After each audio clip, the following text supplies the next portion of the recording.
Okay, so you're buying a new Mac computer, and as exciting as that can be, it can also be pretty intimidating as the amount of choice that Apple give you these days can be a little overwhelming.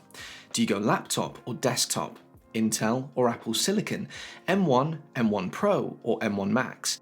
And the question I'm going to cover in this video, how much storage should you buy? Because what I've noticed is that often people either panic and buy way more storage than they need, or try to save money and regret their decision later on down the line.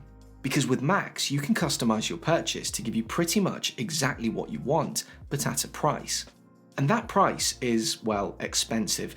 The latest MacBook Pros come with 512GB of internal storage as standard, but you could max that out to 8TB if you wanted to, for an eye-watering £2,400. That's more than the cost of the actual base level MacBook Pro.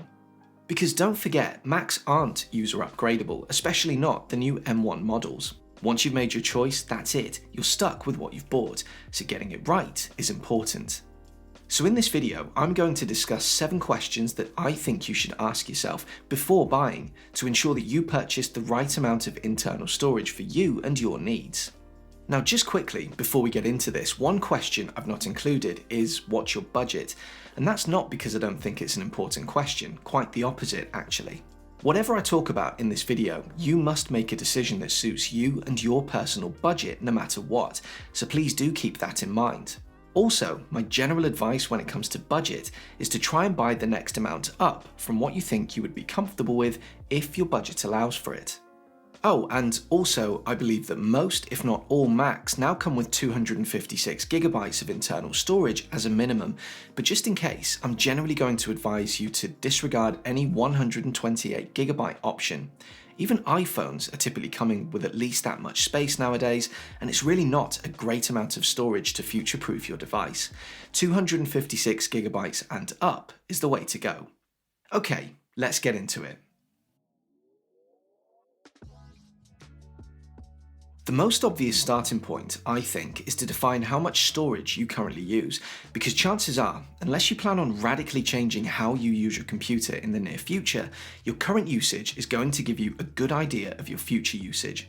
If you bought a computer 2 years ago and paid for a 1TB internal hard drive, but have never gone above 200 gigs of usage, there's a good chance that you bought too much, and you might be able to save yourself some money on a future purchase. Conversely, if you bought a computer with 500 gigs of internal storage and regularly find yourself coming close to maxing that out, then there's a good chance that you need more this time around. To find this out, if you're on a Mac, head to the Apple logo in the upper left of your screen, choose About this Mac and then Storage. You can find out how much storage your machine has and how much of it you're currently using, as well as a breakdown of what the storage is compiled of, so whether it's apps, documents, photos, etc. On a PC, choose the Windows icon in the lower left and then the cog icon. Choose System and then Storage, and you can see how much storage you have in total and how much you're using. Clicking on the used storage will show you a breakdown of it. I know that we're talking specifically about Macs in this video, but obviously if you're transitioning from a PC, this question would still apply. If you haven't done it already, do this now and then make a note of how much space you're currently using. The type of computer user that you are is going to have a huge impact on how much storage you're likely to use. Videographers, photographers, music producers, these are all examples of computer users that are likely to operate with very large files, and those files have to live somewhere, even if only temporarily.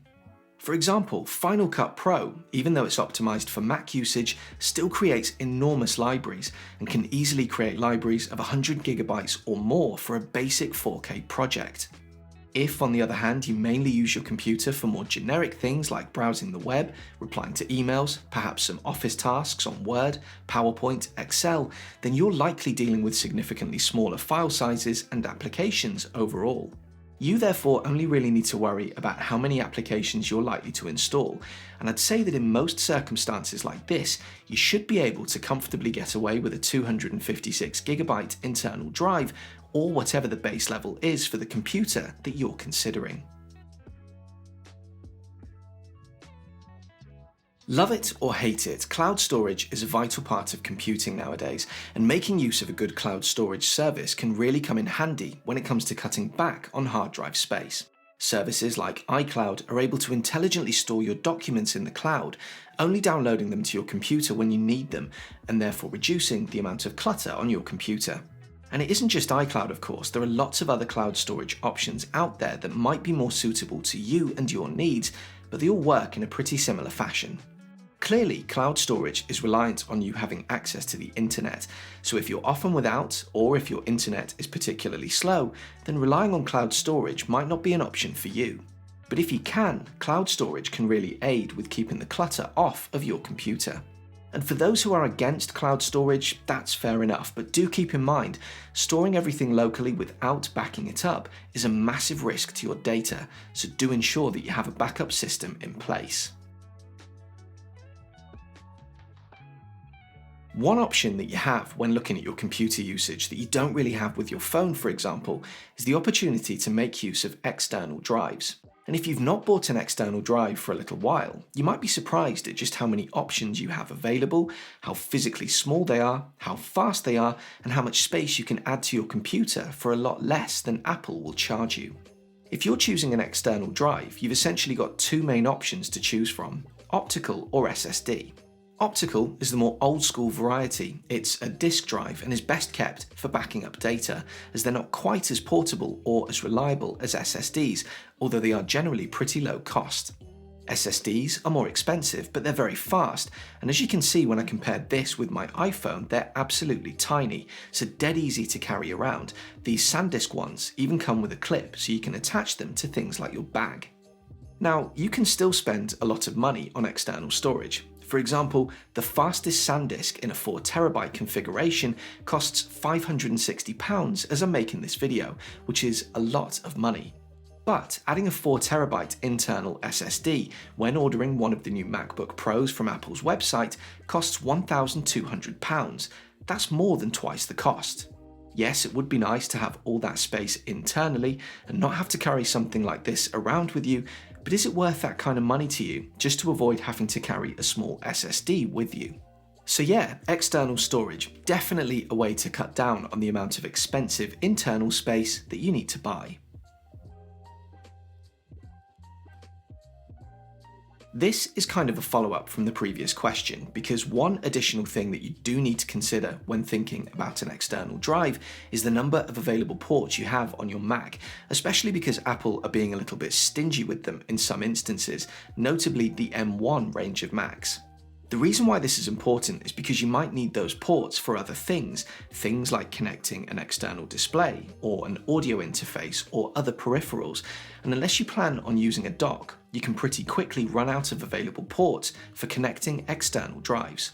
So, whilst relying on external storage is a great idea, it's only a great idea if you've got enough ports to make it work, without stressing you out. Check that the computer that you're about to purchase has enough for you before you commit. Your user habits today are going to be pretty indicative of your user habits in the near future, but not necessarily the longer term future. In other words, whilst you might only be using 50% of your available storage right now, what about if you plan on keeping the computer for a long time? Are your user habits likely to change in the next few years? If you tend to rotate computers out every couple of years, internal storage is less of an issue for you, because you can reassess your needs in a year or two when you come to upgrade. But if you plan on keeping the computer for 3 years, 5 years, or perhaps even longer, then there's a chance that you will either fill it up in that time or add new applications or files that are much larger and start to eat away at that available space. Maybe you start editing more video or dabbling in music production. If you can, look to buy more storage than you think you're going to need to future-proof your purchase. Macs typically hold their long-term resale value much better than PCs do, and the resale market is great if you want to try and get some money for your device later on down the line. I've found that when trying to trade in your device to Apple or to companies who then refurbish and sell the device on, things like having a lot of internal storage have a pretty minimal impact on the value that you're offered. But if you're looking at selling on the private market like eBay, having a large internal SSD can help set your device apart from similar computers and make your computer more attractive to those looking for a good second-hand device with plenty of space. Remember, you can only spec Macs out when you're buying them new, you can't upgrade them later on, so more internal storage is arguably going to make the computer more appealing to a potential buyer should you want to resell. So there you go, 7 questions to ask yourself when considering how much internal storage you should buy for your Mac that will hopefully help you reach a conclusion, allowing you to buy just the right amount of storage for you, not too little and not too much. What do you think? Have I missed any important considerations out? Have you made a storage purchase that you now regret? Drop me a comment and let's talk about it. And as ever, if you found this video useful, do please consider leaving me a like and subscribing to my channel for more content like this in the future. See you on the next video.